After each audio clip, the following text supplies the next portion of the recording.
இன்றைய தினம் மதுரையில் பாரபத்தியில் தாவேகாவினுடைய இரண்டாவது மாநில மாநாடானது நடைபெற இருக்கிறது. இதற்காக பல்வேறு ஏற்பாடுகள் செய்யப்பட்டிருந்த நிலையிலும் காலையிலேயே அங்கு குடிநீர் கிடைக்காத ஒரு சூழல் ஏற்பட்டிருக்கிறது.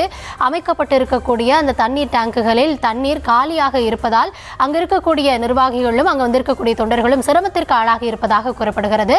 கள தகவல்களோடு இணைகிறார் எம்முடைய செய்தியாளர் வெங்கட்ரமணன். வெங்கட், வணக்கம். முன்னெச்சரிக்கை நடவடிக்கையாக அவங்க எவ்வளவோ மேற்கொண்டிருந்தாங்க. குடிநீர் அந்த குழாய் அமைக்கிறது, இன்னும் தண்ணீர் தொட்டிகள் அமைக்கிறது, இப்படின்னு ஏற்பாடுகள் செய்யப்பட்டிருந்தாலும் காலையிலேயே அங்க தண்ணீர் கிடைக்காத ஒரு சூழல் இருப்பதாக நமக்கு தகவல் கிடைக்கப்பட்டிருக்கிறது. சரி செய்வதற்கு ஏதாவது நடவடிக்கை எடுத்திருக்காங்களா? அங்க இருக்கக்கூடிய தொண்டர்கள் சொல்றது என்ன? வணக்கம். தமிழக வெற்றி கழகத்துடைய இரண்டாவது மாநில மாநாடு மதுரை பாரபத்தியில் இன்று நடைபெற இருக்கிறது. நிச்சயமாக நீங்கள் குறிப்பிட்டது போலவே விக்கிரவாண்டி முதல் மாநாட்டில் என்னென்ன குறைகள் தவறுகள் நடந்ததோ அதனை இந்த மாநாட்டில் சரி செய்வதற்கான அனைத்து பணிகளையும் தாவேகாவினர் மேற்கொண்டனர். கடந்த மாநாட்டிலுமே இந்த குடிநீர் பிரச்சனை தான் பிரதான பிரச்சனையாக இருந்தது. இந்த நிலையில இன்றைய தினம் நடைபெற இருக்கக்கூடிய இந்த மாநாட்டிலும் குடிநீர் பிரச்சனை என்பது பிரதானமாக ஏற்பட்டிருக்கிறது. அது காலையிலிருந்து தொடர்ச்சியாக நம் செய்திகளை பார்த்து வருகிறோம். கழிப்பறைகள்ல தண்ணீர் வராதனால அதனை பயன்படுத்த முடியாத அளவுல பாட்டில்கள்ல அந்த நீர் எடுத்து சென்று கழிவறைகளை பயன்படுத்தக்கூடிய ஒரு சூழல் என்பது ஏற்பட்டிருந்தது.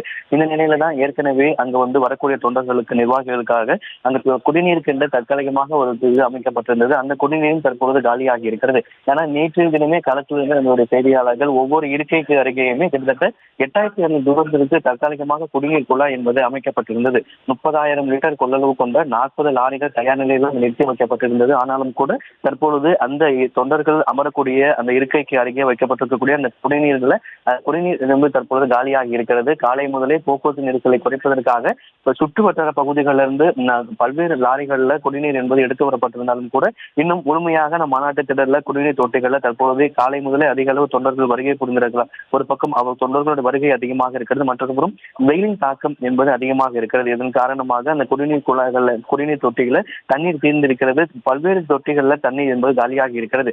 கடந்த மாநாட்டிலுமே குடிநீர் பிரச்சனை தான் பிரதான பிரச்சனையாக இருந்த நிலையில் இந்த மாநாட்டிலேயே காலையிலேயே குடிநீர் பிரச்சனை என்பது ஏற்பட்டிருக்கிறது. தொடர்ச்சியாக பல்வேறு பகுதிகளிலிருந்து குடிநீர் கொண்டு வருவதற்கான ஏற்பாடுகளை தாவேகாவினர் ஈடுபட்டிருப்பதாக தகவல்கள் கிடைக்கப்பட்டிருக்கிறது.